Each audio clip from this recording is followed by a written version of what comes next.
बिस्मिल्लाहिर्रहमानिर्रहीम। अस्सलाम वालेकुम माय यूट्यूब फैमिली। उम्मीद है आप सब लोग खैरियत से होंगे, ठीक ठाक होंगे। आज की मेरी रेसिपी है खुबानी के मीठे से तैयार की हुई, जी हाँ, एप्रिकॉट ट्राइफल। खुबानी का मीठा किसी भी तरीके से आप इस्तेमाल कर सकते हैं। खुबानी का मीठा बहुत ही मज़ेदार और लजीज बनता है। इसे आप खीर में या किसी भी स्वीट डिश में इस्तेमाल कर सकते हैं। मैंने इसका यहाँ पे ट्राइफल बनाया है, तो आइए चलते हैं रेसिपी की तरफ।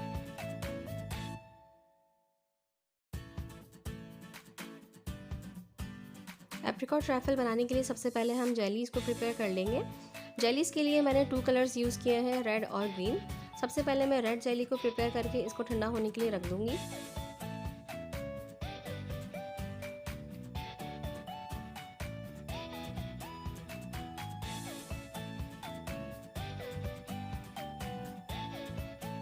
उसके बाद मैं ग्रीन जेली बनाऊँगी। ग्रीन जेली को भी मैं प्रिपेयर करके ठंडा होने के लिए रख दूँगी।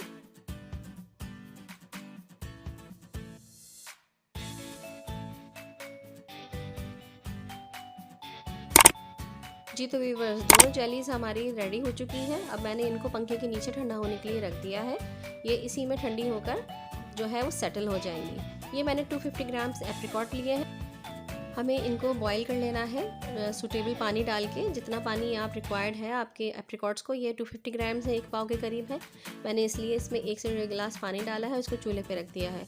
इसके सीड्स रिमूव करने के लिए हमें कोई लंबा प्रोसेस नहीं करना कि आप ओवर द नाइट इसको भिगा रहे हैं और फिर सुबह इसके सीड्स को रिमूव करके इसको पका रहे हैं। नहीं, आप इसको बॉईल कर लीजिए और बॉईल करने के बाद जब ये सॉफ्ट हो जाएंगे, देखिए इनके सीड्स बहुत ईजिली निकल जाएंगे। ये सॉफ्ट हो चुकी हैं और इनके सीड्स अब मैं बहुत ईजिली निकाल सकती हूँ। थोड़ा सा ठंडा करूँगी और इनके सीड्स में रिमूव कर दूँगी। ये देखिए व्यूअर्स, सीड्स मैंने रिमूव कर दिए हैं और इसको वापस उसी पानी में डाल दिया है। अब मैं इसमें 1/2 कप शुगर ऐड करूँगी।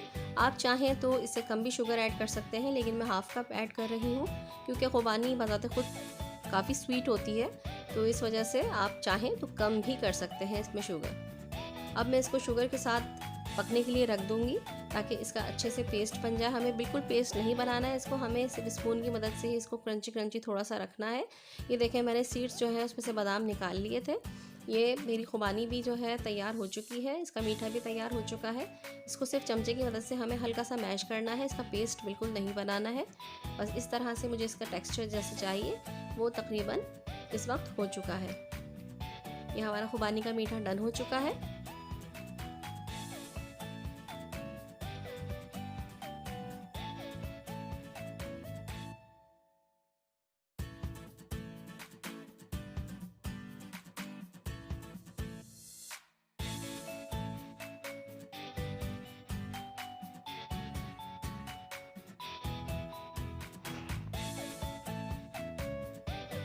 जी तो व्यूअर्स, ये 1.5 लीटर मैंने बॉइल्ड मिल्क ले लिया है।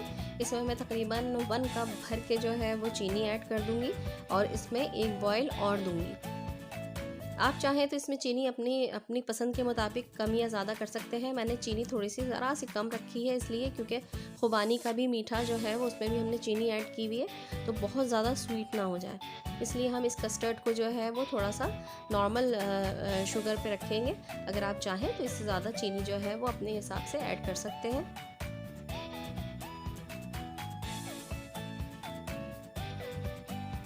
10 टेबल स्पून मैंगो कस्टर्ड मैंने पानी में डिज़ोल्व करके रख लिया है और इसको मैं थोड़ा थोड़ा करके मिल्क में ऐड करती जाऊंगी ताकि हमारे मिल्क में कस्टर्ड की गुठलियाँ एकदम से ना बने। थोड़ा थोड़ा करके इसमें ऐड करेंगे और चमचे को चलाते जाएंगे।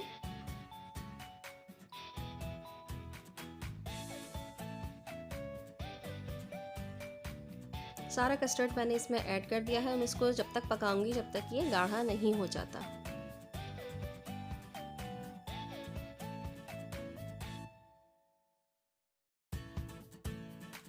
अब बारी आती है ट्रैफल को असेंबल करने की। मैंने केक को बेस में लगा दिया है। केक मैंने घर में ही रेडी किया था। इसकी पीसेस मैंने बेस में लगा दिए हैं और साइडों में मैं ये एप्रिकॉट का मीठा लगा रही हूँ ताकि ये साइडों से भी हमारा ट्रैफल जो है वो डिश में से जब नज़र आए तो काफ़ी खूबसूरत लुक इसकी नज़र आए। उसके बाद मैं एक लेयर जो है वो कस्टर्ड की लगा दूँगी।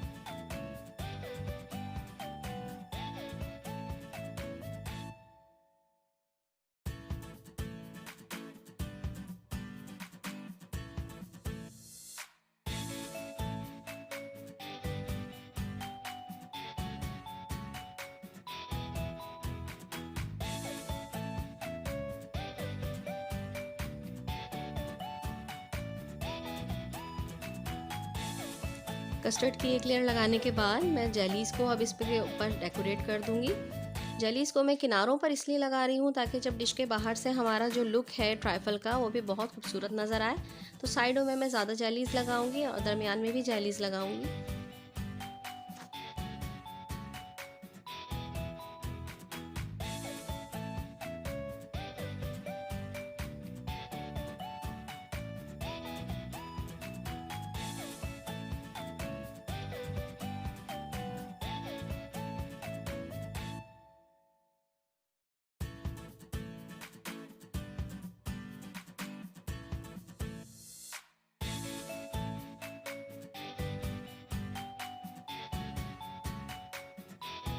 फिर इसके बाद आप ट्राइफल के ऊपर खुबानी का मीठा ऐड कर दें। आपकी मर्ज़ी है, आप चाहे इसको पूरी फुल लेयर में लगाएं। मैं फुल लेयर में नहीं लगा रही हूँ, मैं सिर्फ इसकी जो है वो स्पॉटिंग कर रही हूँ इसके ऊपर। आप चाहें तो आप लेयर लगा लें या आप भी इस तरह से स्पॉटिंग कर लीजिए, क्योंकि अभी इसके ऊपर कस्टर्ड की एक और लेयर हमें लगानी है।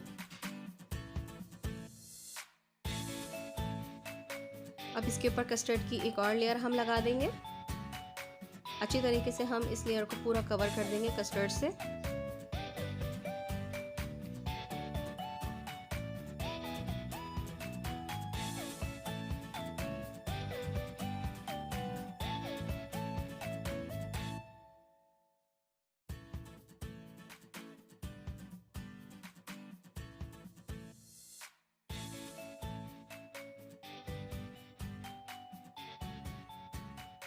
कस्टर्ड की लेयर लगाने के बाद हम फिर से एप्रिकॉट का मीठा इस पे लगाएंगे और जेलीज़ लगाएंगे और इसको ऊपर से जिस तरह से आप चाहें आप डेकोरेट कर सकते हैं। यह आपकी डिश के ऊपर डिपेंड करता है। अगर आपकी डिश की डेप्थ ज़्यादा है तो आप ज़्यादा लेयर्स भी लगा सकते हैं। मेरी डिश की डेप्थ इतनी नहीं थी तो मैं सिर्फ 2 लेयर्स लगा रही हूँ। ये टॉप की लेयर है, इसके ऊपर भी मैं खुबानी के मीठे से स्पॉटिंग करके और फिर जो है उसके ऊपर जेलीज़ को डेकोरेट कर दूँगी। और बादाम जो मैंने निकाले थे, जो खुबानी के ही आलमंड्स हैं, उनके सीड्स से मैंने रिमूव कर लिए थे, निकाल लिए थे, वही मैं उनके ऊपर डेकोरेट कर दूँगी।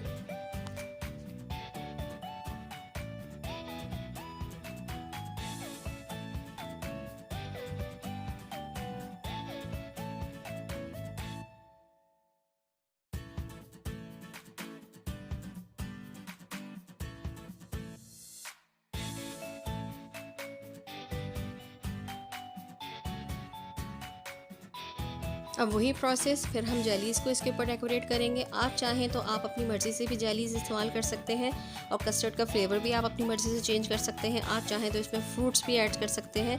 फ्रूट्स वो ऐड करिएगा जो ज़्यादा पानी नहीं छोड़ते हो, जिनमें से ज़्यादा रस ना हो। जैसे मैंगो है, मैंगो का सीज़न नहीं था तो इस वजह से मैंने मैंगो यूज़ नहीं किया है। आप चाहें तो आप फ्रूट्स इसमें ऐड कर सकते हैं। आपके ऊपर डिपेंड करता है कि आप किस तरह से इसको डेकोरेट करेंगे और किस तरह से इसको असेंबल कर सकते हैं। So viewers, our apricot trifle is ready to eat now. अब आप इसे चिल करने के लिए रख दीजिए। आप इसे चिल करके खाएंगे तभी ज़्यादा ये बहुत मज़े का लगेगा। आप इसे ठंडा कीजिए रेफ्रिजरेटर में और इसे एंजॉय कीजिए। इंशाल्लाह ताला नेक्स्ट रेसिपी के साथ फिर हाजिर होंगी। अगर आप मेरे चैनल पर नए हैं तो मेरे चैनल को सब्सक्राइब ज़रूर कीजिएगा और मेरी इस रेसिपी को लाइक ज़रूर कीजिएगा। अगर आपको पसंद आ जाए तो कमेंट में भी ज़रूर बताइएगा। इंशाल्लाह ताला नेक्स्ट रेसिपी के साथ फिर हाजिर होंगी। जब तक के लिए नूर को इजाज़त दीजिए। अल्लाह हाफिज़, अल्लाह निगहबान।